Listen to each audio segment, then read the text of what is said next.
از من خواسته بودی که تو رو دامادت کنم. این دختر اسمش سولان حسنه، باید باش ازدواج کنم. پدر جان، این که اصلا زن نیست، مرده.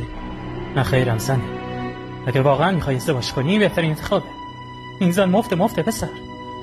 مهریه‌شم فقط 2 کیلو سوسیس. نگاه به سیبیلاش نکن، کلوچش خوشمزه است. ببر بزن توش، همش گوشته. مادر جان، این زن جدید منه. من سولان حسن هستم. خب از این زن زشتن نبود که بگیری؟ تسو جان، دست زنتو بگیر و از قصد خارج شو. اگه فامیلامون سیبیلای زنتو ببینن آبرومون میره بسارم. سر راه هم که داشتی میرفتی ببرش به همون کوه واجبی که پیدا کردی، همونجا دخیلش کن. این صورتش اینقدر مداره در کولش ماویلایه. بالاخره رسیدی. سوسیس تخم مرغ میخوای؟